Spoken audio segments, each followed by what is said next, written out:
بسم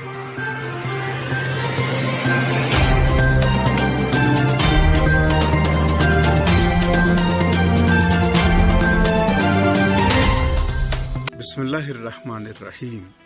radio Tehran سے عالمی خبرنامے کے ساتھ میں ہاشم علی۔ پہلے خاص خبروں کی سرخیاں۔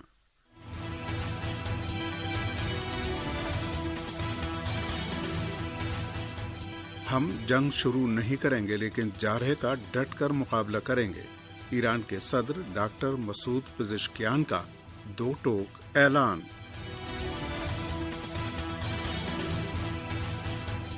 اسنیپ بیک میکانزم فعال کرنے کی صورت میں سنگین نتائج برآمد ہوں گے۔ ایرانی وزیر خارجہ سید عباس عراقچی۔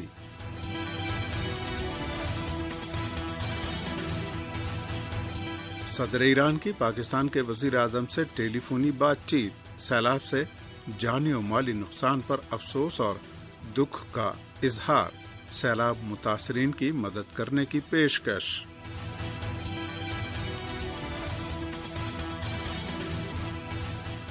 جمعیت علماء ہند کے صدر مولانا ارشد مدنی کا ہندوستان کے موجودہ سیاسی اور سماجی حالات پر تشویش کا اظہار۔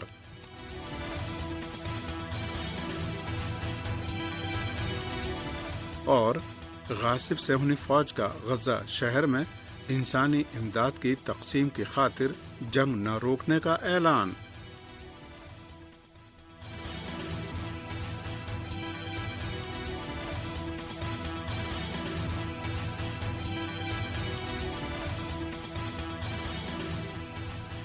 اب خبریں تفصیل سے۔ صدر ایران ڈاکٹر مسعود پزشکیان نے ایک بار پھر کہا ہے کہ ہم جنگ شروع نہیں کریں گے لیکن جارحے کا ڈٹ کر مقابلہ کریں گے۔ صدر ایران ڈاکٹر مسعود پزشکیان نے سیاسی کارکنوں اور صحافیوں کے ساتھ ایک ملاقات کے دوران گفتگو کرتے ہوئے کہا کہ امریکہ کے بظاہر خوبصورت چہرے کے پیچھے شیطان چھپا ہوا ہے اور دشمن دشمنی سے باز نہیں آئے گا۔ وہ ہمارے اور اس خطے کے وسائل کو لوٹنا چاہتے ہیں۔ انہوں نے کہا کہ یہ لوگ بظاہر آزادی اور جمہوریت کی بات کرتے ہیں لیکن پوری بے شرمی کے ساتھ غزہ اور دنیا بھر میں خواتین اور بچوں کا قتل عام بھی کرتے ہیں۔ صدر مملکت کا کہنا تھا کہ ہم باہمی اتحاد و یکجہتی کو مضبوط اور اسے وسعت دے کر ملک کو ہر طرح کے خطرات سے محفوظ رکھ سکتے ہیں۔ انہوں نے کہا کہ ایران کے دشمنوں نے کبھی سوچا بھی نہیں تھا کہ ہم قومی اتحاد کے سائے میں اپنے دفاع کے لیے اس طرح ڈٹ جائیں گے۔ صدر پزشکیان کا اشارہ حالیہ 12 روزہ امریکی اسرائیلی جارحیت کی طرف تھا جس کے دوران ملت ایران نے قومی اتحاد کے ذریعے دشمن کے منصوبے پر پانی پھیر دیا۔ ڈاکٹر مسعود پزشکیان کا کہنا تھا کہ دشمن نسلی اختلافات اور ملکوں کے درمیان تصادم کو ہوا دے کر قوموں کو کمزور کرنے کی کوشش کرتا ہے اور اس سازش میں ناکامی کی صورت میں براہ راست حملہ کر کے اپنے مقاصد حاصل کرنے کی کوشش کرتا ہے۔ ایرانی وزیر خارجہ نے یورپی ٹرائیکا کو انتباہ دیا ہے کہ اسنیپ بیک میکانزم فعال کرنے کی صورت میں سنگین نتائج برآمد ہوں گے۔ موصولہ رپورٹ کے مطابق ایرانی وزیر خارجہ سید عباس عراقچی نے ایک مرتبہ پھر یورپی ٹرائیکا کو متنبہ کرتے ہوئے کہا ہے کہ اسنیپ بیک میکانزم فعال کرنے کی کوشش سنگین نتائج کا باعث بنے گی۔ عباس عراقچی نے ایکس پر اپنی پوسٹ میں لکھا کہ اسرائیل اور امریکہ کے ایجنڈے پر عمل کرتے ہوئے یورپی ٹرائیکا نے ایرانی عوام پر دباؤ بڑھانے کا بدنیتی پر مبنی فیصلہ کیا ہے۔ یہ اقدام غیر اخلاقی، بلا جواز اور غیر قانونی ہے جس کے بارے میں ایران پہلے ہی سخت انتباہ دے چکا ہے۔ انہوں نے مزید کہا کہ یورپ کو اس دھوکے میں نہیں رہنا چاہیے کہ اسنیپ بیک میکانزم اسے کسی ایک میدان میں مؤثر کردار ادا کرنے کا موقع دے گا، جبکہ حقیقت یہ ہے کہ امریکہ نے یورپ کو یوکرین سمیت تمام عالمی مسائل میں نظر انداز کر دیا ہے۔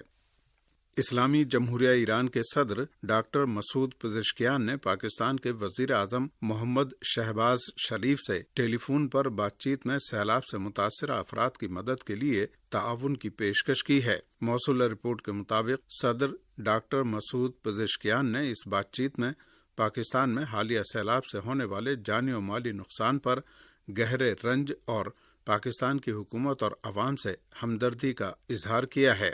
اس موقع پر ڈاکٹر پزشکیان نے کہا کہ ایران کی حکومت اور عوام پاکستانی حکومت اور عوام کے ساتھ کھڑے ہیں اور ہر ممکن تعاون کے لیے تیار ہیں۔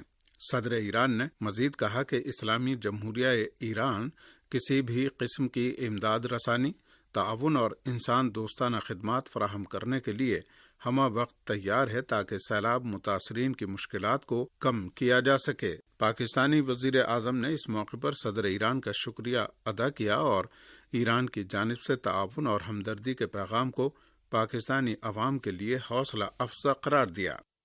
پاکستان کے مختلف صوبوں میں موسلا دھار بارشوں اور سیلاب سے پیدا ہونے والے مسائل عوام کے لیے سخت دشواریوں کا باعث بنے ہوئے ہیں۔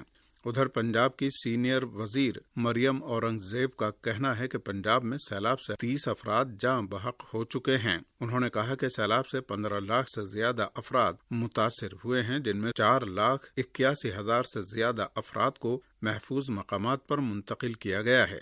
مریم اورنگزیب کا کہنا تھا کہ 3 دریاؤں کے سیلاب سے 2,000 سے زیادہ گاؤں اور دیہات متاثر ہوئے ہیں۔ پاکستان میں موسلا دھار بارش اور پھر خطرناک اور تباہ کن سیلابی صورتحال کے بعد ایشیائی ترقیاتی بینک نے متاثرہ علاقوں کے لیے $30 لاکھ کی ہنگامی امداد کا اعلان کیا ہے۔ یہ خبریں ریڈیو تہران اسلامی جمہوریہ ایران سے پیش کی جا رہی ہیں۔ جمعیت علماء ہند کے صدر مولانا ارشد مدنی نے ملک کے موجودہ سیاسی اور سماجی حالات پر سخت تشویش کا اظہار کیا ہے۔ نئی دہلی میں جمعیت علماء ہند کی مجلس عاملہ کا ایک اہم اجلاس ہوا، جس میں ملک میں بڑھتی ہوئی فرقواریت، شدت پسندی، امن و قانون کی ابتری، اقلیتوں اور خاص کر مسلمانوں کے ساتھ مذہب کی بنیاد پر امتیازی سلوک، آسام میں جاری انخلا اور 50,000 سے زیادہ مسلم خاندانوں کے مکانات کو صرف مذہب کی بنیاد پر بلڈوز کرنے کی کارروائی کے علاوہ فلسطین میں اسرائیل کی جارحانہ دہشت گردی پر بھی سخت تشویش کا اظہار کیا گیا۔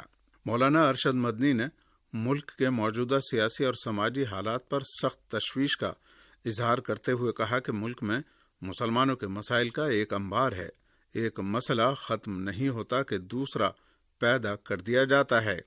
صدر جمعیت علماء ہند کا مزید کہنا تھا کہ آسام میں مسلم بستیوں کو نہیں، ملک کے آئین و قانون کو بلڈوز کیا گیا۔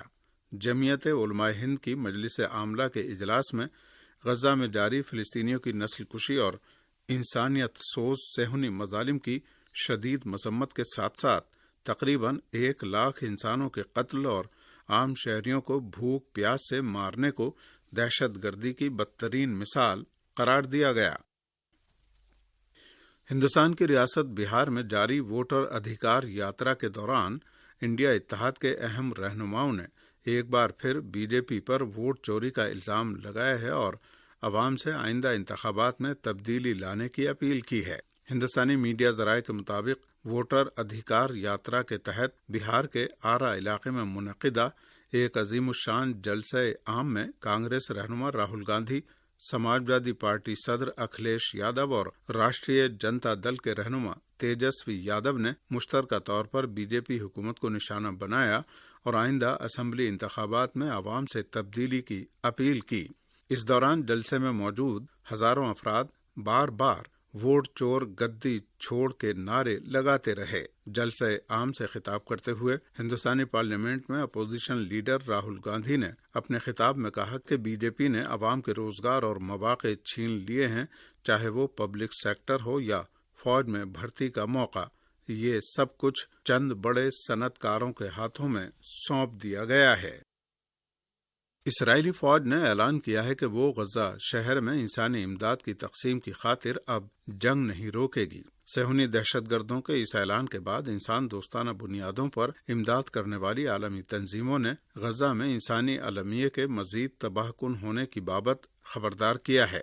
مغربی ذرائع ابلاغ نے اعلان کیا ہے کہ اسرائیلی فورسز نے زمینی کارروائیوں میں تیزی لاتے ہوئے غزہ اور اس کے اطراف کے علاقوں کو اپنے نشانے پر لے رکھا ہے، جس سے اس علاقے میں امدادی سرگرمیاں شدید طور پر متاثر ہو گئی ہیں۔ صہیونی فوج نے ایکس پر اپنے جاری کردہ ایک بیان میں اعلان کیا ہے کہ جمعے کی صبح سے غزہ شہر میں لوکل ٹیکٹیکل پاس کے تحت اب مزید جنگ کو روکا نہیں جائے گا اور اب پورا علاقہ